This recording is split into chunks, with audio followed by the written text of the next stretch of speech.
And Greg Kahan left off last week on, I believe it was page 147. And we'll be picking up here where it talks about the Vatican, that city that judges from and sits on the seven hills. One of the things that was being covered toward the end of class last week was, how the life is in the blood. And it was actually thought that at one time, and I know he covered this, that the physicians generally thought that the blood was sterile, that there was nothing in it. But we got to realize the wisdom, and this is what Pastor is pointing out to us. He's pointing out just the wisdom of Yahweh, the wisdom that Yahweh has, and how much knowledge and understanding was written, these thousands of years ago when the prophecies and these laws were written.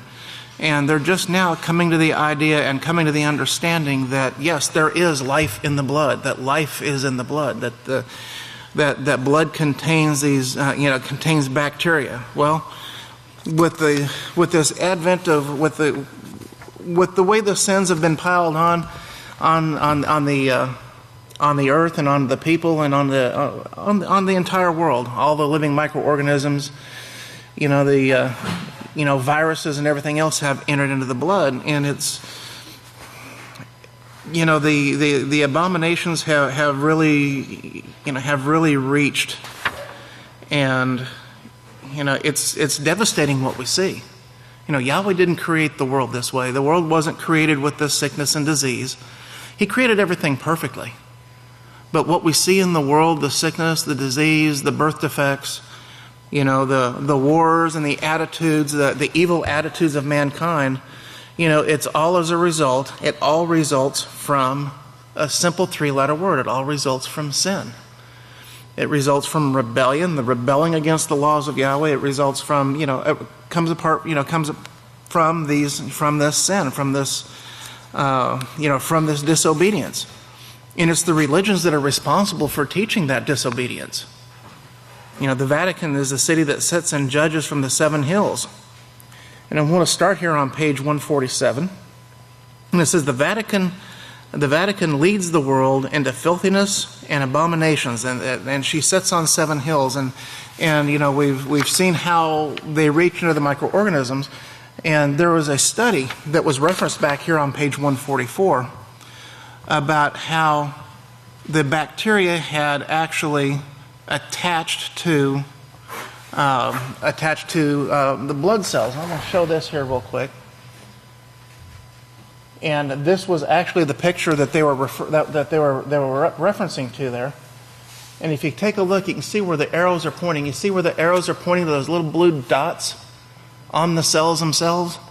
Okay, that's the bacteria. That is the result of sin. That is what is actually attaching themselves to these, to these blood cells, and they shouldn't be there. Those things shouldn't be there, and it's this rebellion. It's these things that, that are bringing, that cause these things to come about. Let's see if I can get my stuff back over here. And it's the Vatican. It's the city that judges and sits from seven hills because it's the Vatican. It's the Roman Church that is leading all the religions of the earth. And we see that here in Revelation chapter 17, verses 1 through 5. And it shows here, it says, there came one of the seven Malachim who had the seven bowls and talked with me, saying, come, and I will show you the sentence of this great whore who sits upon many waters, with whom the kings of the earth have committed fornication. They've practiced idolatry. They've followed and they've patterned themselves after that practice of idolatry. They took that way of that mixture of righteousness and evil, and that is what's brought forth from that organization, from that agency that Cain was the original spokesman for. But with whom the kings of the earth have committed fornication, and the inhabitants of the earth have been made drunk with the wine of her fornication. They've been confused. That pastor has shown that made drunk with the wine of her fornication also means, being made confused with the teaching of God worship, that mixture of righteousness and evil. And you think about that confusion. That confusion comes from the worldly priest telling the person to do one thing and the scripture showing something else. And they can't reconcile the two. The person, you can't reconcile the two because there's no reconciliation between those two. And so there's confusion there. Well, I don't understand why the scriptures are saying this, but yes, the priest is telling me this. And they're told, just follow what the priest says. The priest won't steer you wrong. But along with that, when they do practice and when they do follow that teaching of that mixture of righteousness and evil, that very act of following those things and those practices breeds this confusion in the mind, because it breeds disease, it breeds not only the STDs, but also through the consumption of the unclean food, it gets in and it adversely affects the brain, where the brain doesn't function properly. And it gets a bug in it, it gets a virus in it. And just like it does with the computer, you get a bug or a virus in the computer starts slowing down, it starts doing weird things. Well, this is what the mankind's brain does also. But we see here, it says, he carried me away in the spirit in the midst of the God worshippers, and I saw a woman sitting on a scarlet-colored beast, full of the names of blasphemy, and having 7 heads and 10 horns. And the woman was arrayed in purple and scarlet color and decked with gold and precious stones. And Pastor shows that this shows just how rich this whore is, this woman is, this organization or this agency is. And having a golden cup in her hand, it appears so beautiful on the outside, just like the whitewashed sepulchres that Yahshua described. When he was describing the scribes and the Pharisees and the hypocrites, saying, you guys are like whitewashed sepulchres who appear beautiful on the outside. And a sepulcher is nothing more than what? What's a sepulcher? A grave. It's a tomb. And it's whitewashed and it's made also beautiful on the outside, but what's on the inside? Full of rot and death and rotting bones and all manner of disease is inside that sepulcher. And this is what he's showing here, the same thing. This golden cup on the outside, but on the inside, it's full of the abominations and the filthiness of her fornication. And upon her head was written the name, Mystery Babylon the Great, the mother of the harlots and of the abominations of the earth. Now notice that she is not only the mother of the harlots, right? What else is she the mother of, or the grand teacher of? All of the abominations of the earth.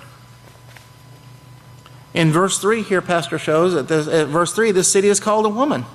In chapter 17 and verse 18 of Revelation, and the woman who you saw is that great city which reigns over the kings of the earth. And he shows here, he says, that woman or city sits on the 7 hills of Rome and is worshipped or served by all people in all nations. In Revelation 17:15, and he says, and the waters which you saw where the whore sits are peoples, multitudes, and nations and languages. So this city that sits on 7 hills, we've read and we've seen that many times, but here's a map. Here's a map. You can kind of see it there. Let me see if I can... Yeah, there we go. Okay. So there you can kind of see the 7 hills of Rome and the Vatican and St. Peter's Basilica and that whole complex that's back up over here. And you've got the Tiber River that falls down through here. But over here is the city of Rome. And here you see these 7 hills. 1, 2, 3, 4, 5, 6, 7. Those 7 hills of Rome. Okay, now from the air... That's what the 7 hills of Rome, or that's what that city looks like. You can see up over here. Get my pen here. You can see right over here. You can see St. Peter's Basilica. You can see that right. There's St. Peter's Square. The Basilica sits back over here. Right over here, this little area right here, that's the Roman Colosseum. Okay? That's what was built between the first and second persecutions from the spoils of the sacking of Jerusalem. Okay? Notice how close they are. And then straight down this road here, this is the Via Sacra. And then right about here is the Arch of Titus. Arch of Titus sits right there. Not far from here, not far from the Roman Colosseum, not far from where St. Peter's Basilica or the Vatican, not far from where Vatican City is at this time.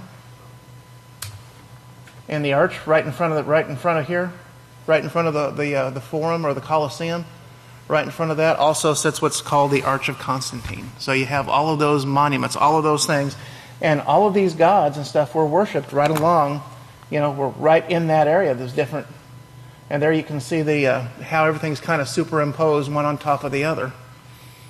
But that just kind of gives you an idea of just how close that these things are in proximity to St. Peter's Square, or the head of the Roman Church, the Vatican City. Okay, so it's all just right there. And Pastor shows, he says, remember the word sits. He said the word sit means to judge. So this is where she judges. And she is called Babylon. And remember what Babylon means. Babylon means what? Praise Yahweh. It means confusion. And her sins have reached up high, have reached high into the firmament, causing plagues to come upon the entire earth. Global warming and drought are only two of the many different plagues that are there. But global warming and drought, those are the two main topics that we're talking about in this book. But you can see how other topics are also how they all tie in with this. And you see that her sins have reached into the heavens. That's Revelation 18:5. For her sins have reached into heaven, and Yahweh has remembered her iniquity. And he shows here, he says, these sins are causing global warming. They're causing these plagues. Revelation 18:4 says that I heard another voice from heaven saying, come out of her, my people. My people. This is another voice from heaven saying, come out of her, my people. Come out of this Babylonian system, my people. Those who Yahweh calls are his, so that you do not partake in her sins, and then so that you do not receive of her plagues. And this is why we're called out. We're called out to learn how to not fall, how not to be partakers of these sins any longer. And Pastor shows, he says greenhouse gases are not sins. Burning gas, burning coal or wood is not sin. But yet this is what they teach is causing global warming. Pastor says what is causing these plagues or drought and global warming is coming forth from here. And we see there in Revelation 18:5, we see what the cause of that is what? Her sins. And remember what Proverbs 26:2 says. Remember what Proverbs 26:2 says? Proverbs 26:2 says, a curse causeless will not come. Okay? So these curses that we have from global warming, from the commission of sin, these things, this is all as a result of sin here. But a curse causeless will not come. And Pastor says what is causing global warming is also causing sickness and disease. All kinds of STDs in people, as well as the sea and in the heavens or in the firmament. And that's described in Revelation 17:4, which shows and it shows about this cup in her hand full of abominations and the filthiness of her fornication. And we see here that this church that sits on 7 hills changed the laws of Yahweh in the mind of the people, bringing forth the lie of Christianity and all other religions. You think about what was done, and the scripture talks about a conspiracy that was taking place to hide the name of Yahweh. Well, that conspiracy was not just to hide the name of Yahweh, but it was also to keep people from following the laws of Yahweh. It was to keep people from following righteousness. And I keep going back, and Proverbs chapter 7 keeps running through my mind when I think about this, because it talks about this seducing adulteress. You think about this great whore, this great woman, this great whore that sits on 7 hills. She fits perfectly with the seducing adulteress here that we see here in Romans chapter 7. We're given the warning there, and this is the warning same warning we're given when we're told to come out of her, my people, to separate ourselves from this Babylonish way that brings all of these curses upon us. But we're told here, in Proverbs chapter 7, to guard my words and to treasure my commandments within you. We're told to hang on to these things and to guard them and to keep them, to keep my commandments, and you will live. You keep my law, the Torah and instruction and teaching as the apple of your eye. They should be, Yahshua said to seek first the kingdom of Yahweh. And this is the same thing that is being told to us here in Proverbs. But bind them on your fingers and write them on the tablets of your mind. Say to wisdom, you are my sister, and call to understanding, you are my nearest kinswoman. So they may guard you. Look at the benefit that comes from this righteousness, from guarding these words. So they may guard you from the strange woman, from the adulteress who seduces with her words. What's this great city? What is this woman that sits, this city, this spokesman of this city that sits on 7 hills? What is she doing? I mean, is she not seducing with her smooth words, with flatteries, with tickling the people's ears, telling them what they want to hear? Does Pastor tell us necessarily what we want to hear? He tells us the truth. Which, praise Yahweh, all of us here are seeking the truth, and that's what we want to hear. But the world doesn't necessarily want to be told that they're wrong. And Pastor is not going to get up here, and the priests are not going to get up here and tickle people's ears and telling them what they want to hear just to keep them from being upset. Because that's not showing true love. True love is being able not only to give correction, but it's also being able to receive that correction as well. Because when we're corrected by our counselors, or when we're corrected by pastor from this stage, from the priest from this stage, or from the priests in a counseling session, that correction is being done out of love and concern for our very lives. Okay? It's for our very lives. And this is what we see here in this Proverbs chapter 7, so that they may guard you. These things will guard you from the strange woman who seduces with her words. And you can see here how this is described, how she's described that she came out to meet with them, dressed like a prostitute, but notice what was in the mind, with devious plans in mind. There's nothing righteous that's coming forth from the 7 hills of Rome. There's nothing righteous that's coming from that area, but there's devious plans in mind, trying to turn people, however slightly she can get it done, to turn from the truth, to cause whatever division she can between the people of Yahweh and Yahweh himself. But she shows here that she's loud and she's boisterous. Her feet are never at home. And you can see how she acts. She caught him and kissed him. And with brazen face said to him, starts telling him all these things, telling him what he wants to hear. But that word brazen, when you're talking about somebody doing that with brazen face, that word brazen actually means marked with bold insolence. It's with contempt.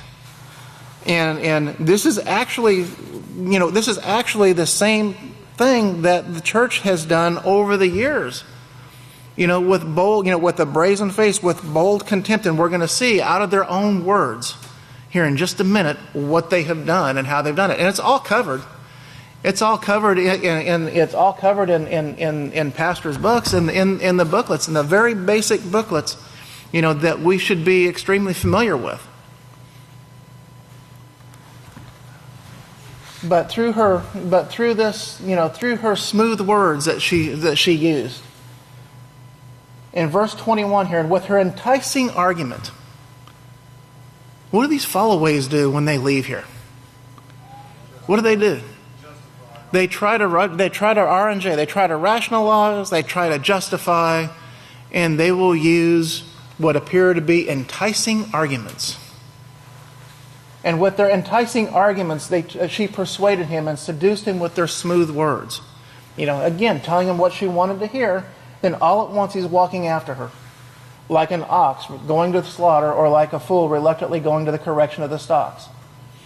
Not realizing that following after that falling prey to that not listening to the teacher that was actually placed over them. By putting down a rebellious attitude of turning to a teacher that was not placed over them, would cost him his life. And this is the plan, because Satan wants to destroy mankind. You know, she's already got mankind. She's already got the people out in the world. She's got them in her hand. But she's coming after each and every one of us. And we have to be on guard constantly. And this is the warning. Now, therefore, my children, listen to me and pay attention to what I'm telling you. Do not allow your mind to turn toward her ways. Do not stray into her paths. Don't allow our minds to be so easily entrapped into the foolishness that goes on in the world. This is why we're warned. And we're warned against the pitfalls and the traps of television, technology. Pastor is saying that we need to make sure that we're putting all of our effort, because time is steadily running short. It's shorter now. We have less time now than we did yesterday. We're going to have less time tomorrow than we've got today. And once that time is gone, it's gone. We can never get that back. But it showed here, it says, do not allow your mind to turn toward her ways. Do not stray into her paths, for she has brought down many victims. Her slain are a numberless throng. And you can see that her house is the way to Sheol, the grave, descending into the chambers of death. So there's nothing beneficial that comes from that. But this is the same tactic. It was written about here in Proverbs. We're warned about it here in Revelation. And we see it and we can hear it in the teachings of the religions out in the world. And remember, we talked about that bold insolence. We talked about that, how in these teachings, that these things have actually reached into the heavens and reached into the sins. And we know that Revelation 17:4 shows that this cup in her hand is full of the abominations and the filthiness of her fornication. Because it says global warming is causing sickness and disease and STDs in people, as well as the sea and the heavens. It's because this is what the religions teach to do. But this church that sits on 7 hills changed the laws of Yahweh in the minds of the people, and bringing forth the lie of Christianity and all other religions. Now remember that bold insolence we talked about? And I think this was, this is out of, if I'm not mistaken, I think it was in Which Day is the Sabbath? This came out of the booklet, Which Day is the Sabbath? And it says, how prove you, and this was a question that was posed, how do you prove that the church had the power to command the feast and holy days? In other words, to change them. And notice what their answer was. By the very act of changing the Sabbath into the first day of the week, which the Protestants allow of, and therefore they fondly contradict themselves by keeping that first day strictly and breaking most other feasts commanded by the same church. By the very act of changing, it shows that we had the ability to do that. Okay? You see how bold, you see how insolent that is? Do you have any other way of proving that the church has the power to institute these things? And they said, had she not the power, she could not have done in which all modern religionists agree with her. She could not have substituted the observance of the first day of the week for the observance of the seventh day of the week, a change for which there is no scriptural authority. See, they acknowledge themselves that there is no scriptural authority. But why did they say? It's because nobody opposed her when they did. And we know why nobody opposed her when they did. Because anyone that opposed that was silenced. They were wiped out. So, but that shows that bold insolence. That just shows how bold and how insolent that they are. And yet the whole world is wandering after, the whole world is following after those teachings. Now, if you're not aware of the Catholic Church removing the names of Yahweh and Yahshua Messiah from the translations of the Holy Scriptures and replacing them with Jesus Christ, Lord and the Lord and God, Call, write, or email us today and get these facts that they themselves admit. So who's Lord God? Who is Baal? Or Baal? I don't know. I'm not quite sure which the correct pronunciation is. I think it can be either. Why aren't your prayers answered? Those are two brief booklets or publications that actually cover that. And it's covered in Yisrayl Says as well. There have been many sermons that have been given on those things as well. But the name of the house of Yahweh was changed to temple. And after that, laws carrying the death penalty were passed for anyone caught practicing any of Yahweh's laws.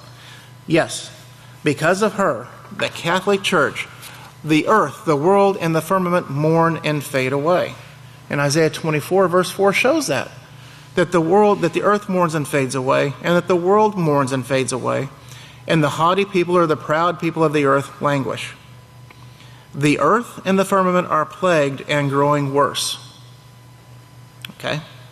The plagues affecting the earth and the firmament are worse than the black plague that she caused. All of this suffering is because of her sins. Okay? These sickness and these diseases, they keep piling on one another. It's like a snowball. A snowball starts out pretty small, right? But the more you roll it, the bigger it gets. And the less space it takes to move, the bigger it gets, the less you actually have to roll it for it to become bigger. It just grows exponentially. And this is what we're seeing now. This is what we're seeing in the diseases that are in the firmament, everywhere. This is what we're seeing. And it's getting to the point now where mankind is actually seeing the results of these things. They're saying, wow, there's a problem. But Isaiah 24:5 shows that the earth is defiled under the inhabitants of it because they've transgressed the laws. That is the inhabitants of the earth. Because the inhabitants have transgressed the laws. They changed the ordinances and they broke the everlasting covenant.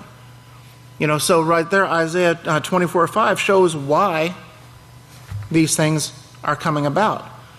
Goes right back to the word transgress. That word transgressed, whoever commits sin transgresses also the law, for sin is the transgression of the law. 1 Yochanan 3:4.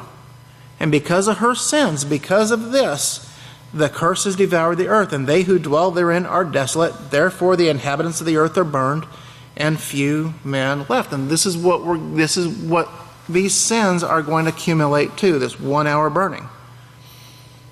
For her sins have reached into heaven, and Yahweh has remembered her iniquities. There we see that in Revelation 18:5. The heavens is the firmament that's shown in Genesis chapter 1, verses 6 through 8. Where Yahweh said, let there be a firmament, that is an expanse between the waters, and let there be a separation between waters from waters. And so Yahweh made the firmament, he made the expanse, and separated the water under the firmament, the expanse, from the water above it, and it was so. And Yahweh called the firmament expanse the sky, and the evening and then the morning were the second day. Now, when we look at the sky, when we look outside, and probably not so much us now, because of what Pastor has taught us, but when you take a look at what the world sees when they go out there, they just look, oh, there's nothing up there, it's clear. I can't see anything. But yet they can feel the wind when the wind blows. There has to be something there for us to feel. If there's nothing there, you can't feel anything. You can't feel nothing. If there's nothing there, we're not going to feel it. But we know that it's more than just empty space above us. And we've seen, and science has proven, and the scriptures prove, that there are microkingdoms. Billions and billions and billions of microkingdoms that make up the firmament. And each of these microkingdoms has a job. The sins, such as fornication, adultery, homosexuality, bestiality, sodomy, incest, and they cause these STDs, and these STDs actually adversely affect, and they make these friendly bacteria, that form the raindrops, they make them sick to where they can't do their job. And there are also other microkingdoms that constantly adjust and filter the sun's rays. The viruses or STDs created by the her spoken of in Revelation 18:5 through her teaching of lawlessness to the minds of the world have entered the firmament. And just as STDs have multiplied on the earth, they've multiplied in the waters, both fresh water and salt water, and also in the firmament.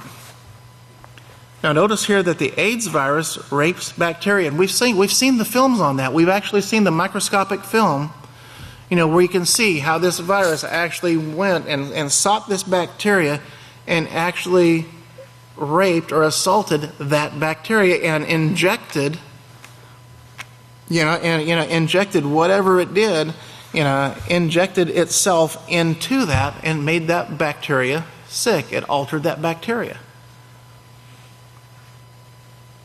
The firmament is getting weaker and weaker, and the earth is getting warmer, and the rain is not being properly adjusted. The sun's rays are not being properly adjusted. The earth mourns and fades away. There's no quick fix for global warming. The whole world has now become aware that something is definitely wrong with the earth and the atmosphere. You think about the world that we live in. You think about how life was when Pastor was born. Back in back in the 30s. In the 30s and 40s. You look at how life was back then. If we wanted anything, if you wanted bread, you didn't run down to the store and get bread, right? What'd you do? You made it. It took time to make it, right? Because you had to have the right mixture of the flour and the yeast. You had to let it set. The temperature had to be right. And then you had to bake it. So if you wanted bread, it's going to take you a little bit. Well, we live in a world of instant everything now. Everything is instantaneous, right? We can go to the store, we can pick up bread, almost instantaneously. You want to make some rice? You don't necessarily have to have the rice cooked for 20 minutes. No, they have instant rice. It can be done like that, right? Do we need to go to the bank? We don't even have to get up and walk into the bank. We got a drive-through. Everything is instant. Everything that we have is instant. And the global warming, what we see in the earth, didn't take place instantaneously. It built up over time, kind of like that snowball did. But it's picking up speed, and it's picking up strength. It's picking up in mass. It's getting worse and worse, and now we're seeing those results multiply more and more. Okay. Now, there's no quick fix for this either. It's kind of like gaining weight. We don't gain weight overnight.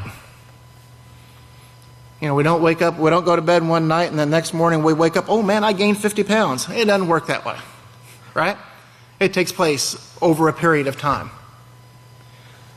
But it's the same way with trying to get the weight off, or trying to, whatever it is, whatever we're trying to fix, especially with like global warming, it's going to take time to allow the earth to heal itself.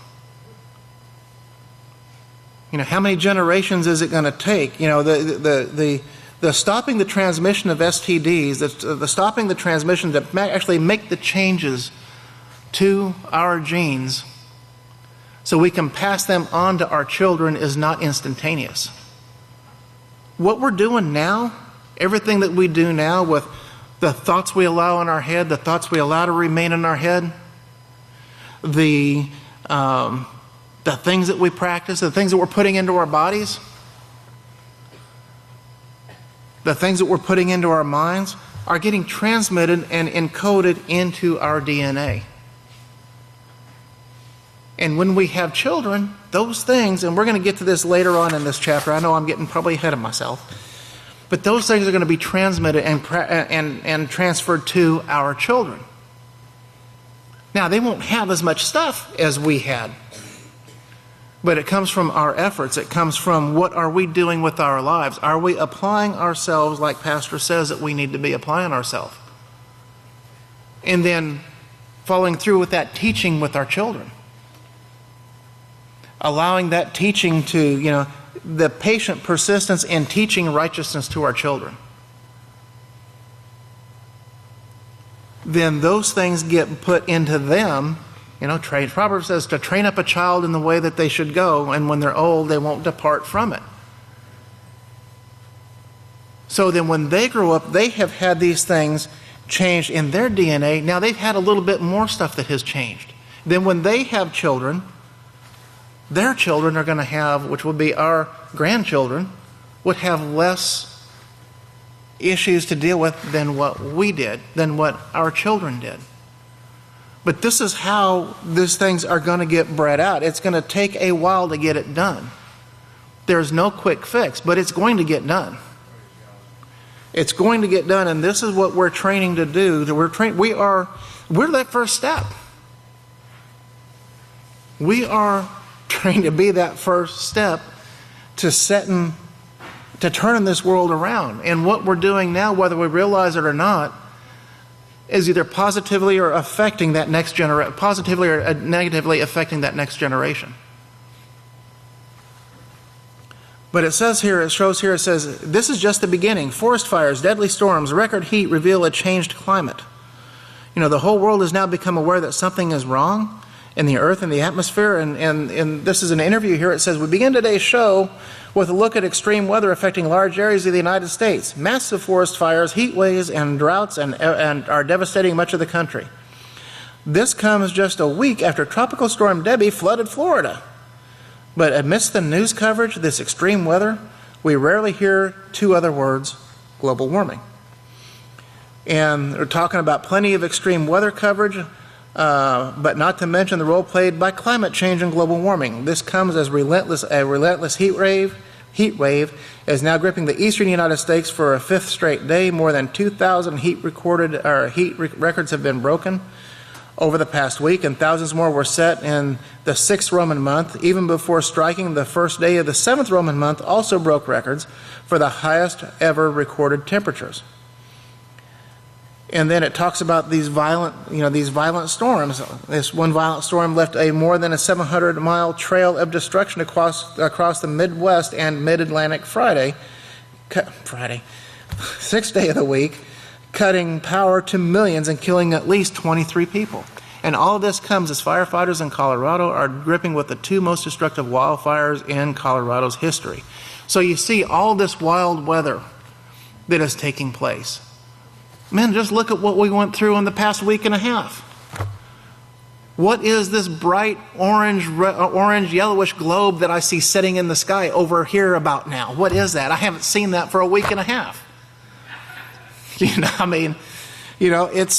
But you look at how much rain that we got. In a relatively short amount of time, and now we're going to go for who knows how long with nothing. It doesn't come, it's not coming in regular cycles. So you can see, those of us that are older, we can remember distinctive changes in the seasons. Now we don't see those distinctive changes, and it's all as a result of, we're all witnessing, the result of what these sins bring. But it's all a result of this global warming. It all results back and stems from the teachings that come from this agency that sits on these 7 hills. It says climate change is a big factor. We have a 10-year or more drought across the West. If you haven't had rain, when you haven't had rain, and when you have had rain and it hasn't come at the right time or in the right quantity, crucially it says you haven't had snow, you've had really mild winters, so there isn't that big of a snowpack. I mean, you got to look. All of these things work together. The snow. The snow works to replenish. Replenish the water supply just as much as the rain does. But you see, all of these things are a mix that it has an effect. It's all an effect of climate change. This drought in California is caused by warm ocean anomalies. It says a scientific paper published last month found that the 1930s drought was exacerbated by an anomalous warm spots in the oceans. Unusually hot summer conditions occurring during the 1930s over the central United States and undoubtedly and undoubtedly contributed to the severity of the Dust Bowl drought. So there were a lot of things that were contributing to that. We show that the unprecedented summer heat during the Dust Bowl years was likely exacerbated by the land surface feedbacks associated with springtime precipitation deficits. In other words, a shortness of rain. They said the reanalysis results indicate that these deficits were associated with the coincidence of a warm North Atlantic and Northeast Pacific surface waters and a shift in atmospheric pressure patterns leading to a reduced flow of moist air into the central U.S. So, you know, the conditions in the Pacific Northwest and the Pacific and in the Pacific Ocean and the Atlantic Ocean have an effect on the pressure systems that flow, you know, that regulate the weather patterns across the continental United States. You know, these things actually, it's affect not just us, of course, but it's adversely, it affects the entire world, the entire climate, or the entire weather patterns, I should say. The results suggest that hot drought, more severe than experienced during the most recent 2011-2012 heat waves, is to be expected when ocean temperature anomalies like those observed in the 1930s occur in a world that has seen significant mean warming, or significant and average warming is what that means. 90% of disasters are weather-related. This is coming from the United Nations in 2015. 90% of disasters in the last 20 years have been caused by floods, storms, heat waves, and other weather-related events. And these weather-spawned disasters are becoming more frequent, according to the report released last second day. The report said that 6,457 weather-related disasters were recorded between 1995 and 2015 and claimed 606,000 lives and affected more than 4 billion people. So, you know, you think about that snowball. When you think about the effects of global warming, think about that snowball, how it starts off small, and then as that mass grows, it takes less and less, you know, less movement, but it like I said, it expands exponentially. The earthquake frequency increasing, the rate of strong quakes doubled in 2014. It says a new study finds that there were more than twice as many big earthquakes in the first quarter of 2014 as compared with the average since 1979. We have experienced a period that has one of the highest rates of the great earthquakes ever recorded. The average rate of big earthquakes, that is those larger than magnitude 7, have been 10 per year since 1979, the study reports. That rate rose to 12.5 per year starting in 1992, then jumped to 16.7 per year starting in 2010, which is a 65% increase compared to the rate since 1979. This increase accelerated in the first 3 months of 2014 to more than double the average since 1979, the researchers report. And I wanted to see if I could find anything that was a little bit more current. So there's a graph. There's a graph here that shows worldwide earthquakes. Now the magnitudes are a little bit less on this chart than they were looking at here. They were looking at anything that was larger than a magnitude 7. But take a look at how they have increased in 10-year in these 10-year increments. So you're talking, you look over here from 1930 to 1939. You see where they were there, and then look at the 50s, the 60s, and 70s. Every year, everywhere they have increased. And it looks like for 2010 to 2019 that it looks like they are at about 4,000 is what it looks like for that, for that reporting period so far. So, I mean, you can definitely see there the increase, the change, the increase over time. Now, the abundant and diverse viruses of the seas. And this is the third Roman month of the 20th day of 2009. What is the most abundant biological entity in the oceans? Yeah, praise Yahweh. Viruses, of course. The quantity and diversity of viruses in the seas are staggering. Each milliliter of ocean water contains several million virus particles. A global total of 10 that 10 to the 30, that's basically a 1 with 30 zeros behind it, is what that means. Virons. If lined up end to end, they would stretch 200 million light years into space. Any idea how much a milliliter is? Anybody have any idea? Yeah, how small? Well, it depends on what you're talking about. Okay? I got a medicinal dropper here, just to show you. It is. I'm going to show you here. That marking right there is a half a teaspoon. Right there is 1 milliliter. That equals out, I counted it out, that equals out to 15 drops. Okay? 15 drops. And that 15 drops, each milliliter contains several million virus particles. Think about that. In that 15 drops of water. If you think about it, just look at it. When you go home, get a teaspoon out and put 15 drops in it, and you've got millions of virus particles that are sitting in there. I mean, that's staggering. I mean, that is amazing when you think about it. But he shows here the abundant and diverse viruses of the sea. It says, because viruses kill cells, they have a major impact on ocean ecology. And it says about 10 to the 23rd virus infections occur in each second in the ocean. Okay, now think about that. That's a 1 with 23 zeros behind it. Okay? Virus infections occur each second. Every second. That's huge. It's staggering. In surface waters, they eliminate 20 to 40% of prokaryotes daily. And a prokaryote is a single cell organism, and that's what one looks like.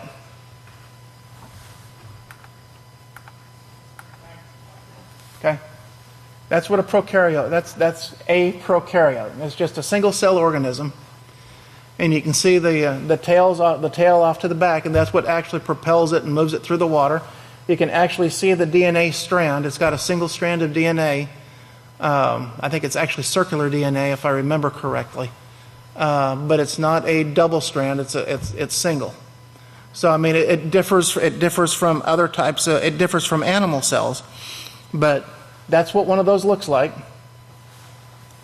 That's what it looks like. That's a prokaryote.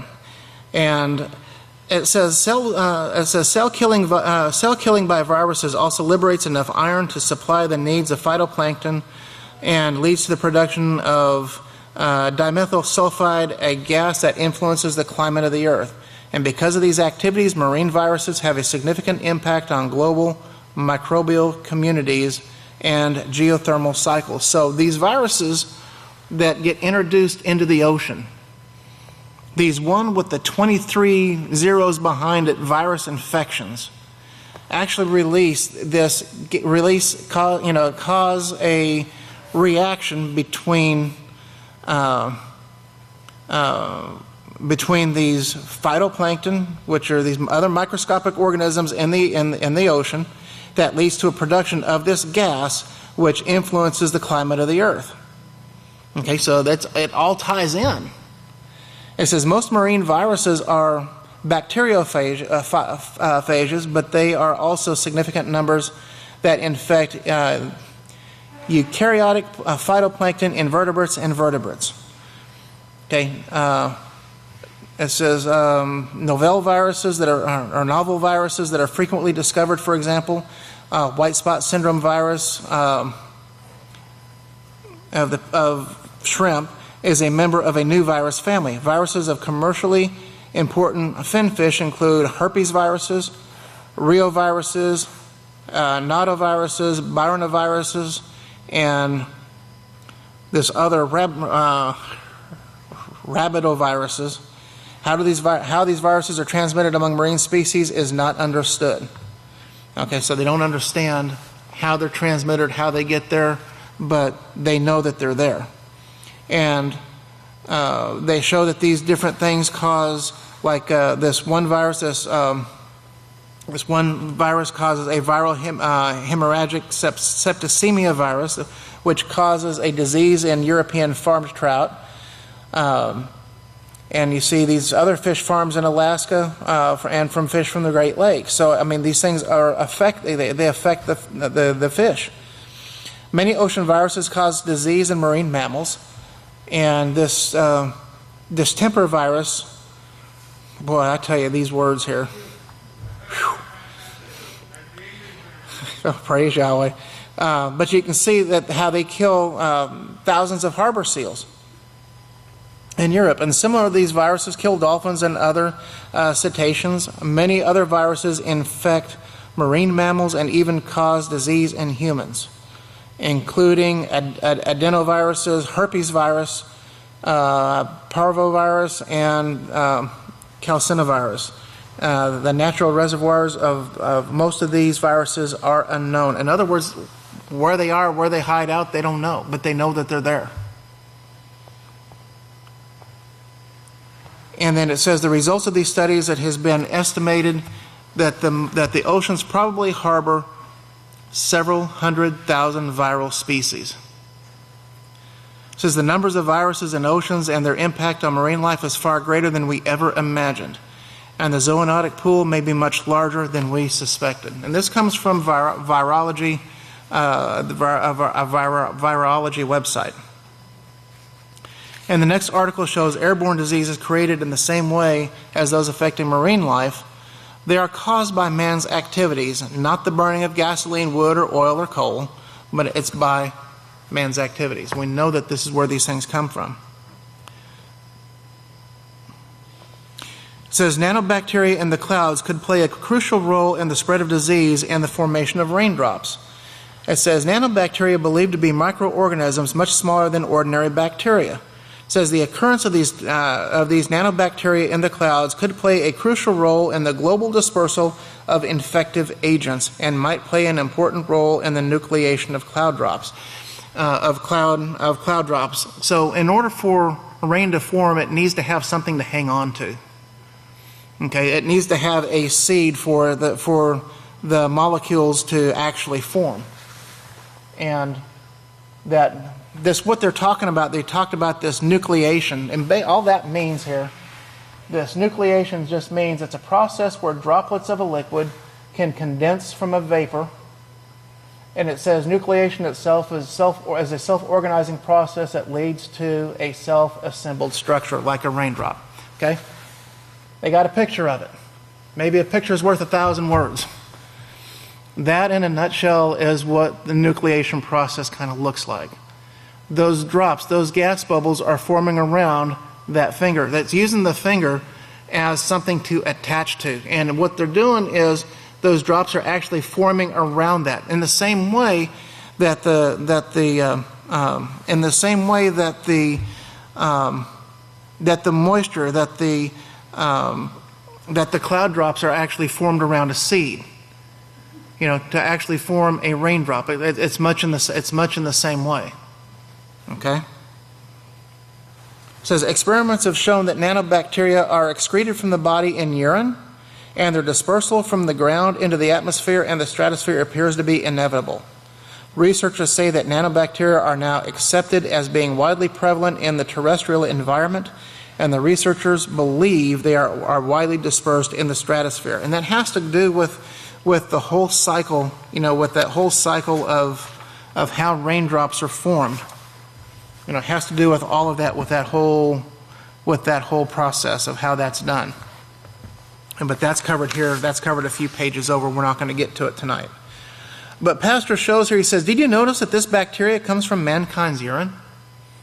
That the bacteria that is used to actually form, this nanobacteria comes from mankind's urine. Well, the question is, what else comes with urine? What else comes with it?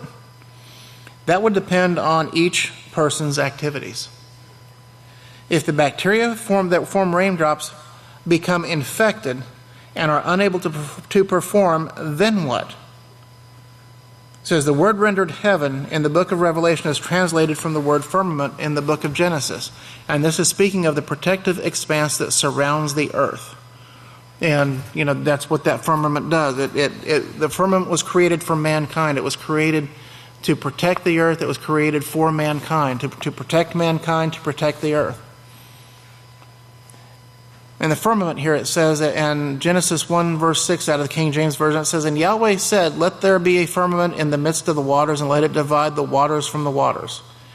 In the book of Yahweh, and Yahweh said, let there be a firmament between the waters, and let there be a separation between waters from the waters. Pastor goes to show, he says, without this firmament, life as we know it could not exist. The firmament is made up of kingdoms of microorganisms that are constantly changing to adjust light, ultraviolet rays, rain, snow, wind. If these kingdoms that are set by law become sick and can't perform, the firmament, like an organized city, has trouble doing its job. Okay? So, we've all seen seen news reports when the New York City sanitation workers or something like that, they go on strike. Well, what takes place? Well, the garbage builds up in the streets. And what does that do? Well, that starts to breed all kinds of things. That increases, you've got the unsanitary conditions that are there. And what does that do? That it causes an increase in the rodents. That causes an increase in insects.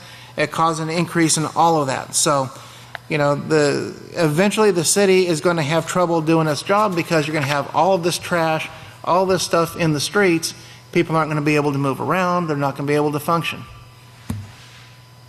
Microbes created the Earth's oxygen. Researchers say that microbes produce the Earth's oxygen. And it shows here, this time frame is off, of course, but it says before plants, it says billions of years before dinosaurs, but before plants, there were microbes, organisms too small to be seen by the naked eye. And there was a study that was done helping to prove that microscopic microbes played a gigantic role in oxygenating the Earth's atmosphere. The research lies on existing information to suggest that the colonies of oxygen-producing microbes continued growing into deeper seas, and that microbe multiplication caused oxygen to accumulate in the atmosphere. Fossils in the rock reveal the size and complexity of microbes, while the chemicals of the rock reveal how microbes made a living. So we can see here that this generation, Pastor shows, more than any other generation before us, has sent the most man-made, harmful, attacking viruses into the firmament. Yes, the oxygen-producing microbes multiply, but they too can be overcome by a strong army of viruses created and spread by man's activities in the firmament. Burning fuel does not cause these damaging viruses, but again, it's mankind's activities. It's man's activities that bring these things on. It's not it's not a naturally occurring event that takes place. We got to remember, Yahweh created the heavens and the earth, and when He created everything was created perfectly. And it was created perfect, and it was perfect until sin was found in mankind. And that started, that sin, that first sin, no matter how small it was, that first sin started that snowball rolling and started it to building. And it's taken it 6,000 years, but it's getting to the point right now where that snowball is it's growing exponentially, and the earth and the microbes, they just can't, they can't deal with it. They're having difficulty dealing with these things. So I think we're at a decent place here to stop. So we'll stop here on page 151. We'll pick up here with this huge microbe community live deep under the ocean floor. So the Great Khan will pick up there on next Thursday. So with that, may Yahweh be with you and bless you. May Yahweh bless your work week.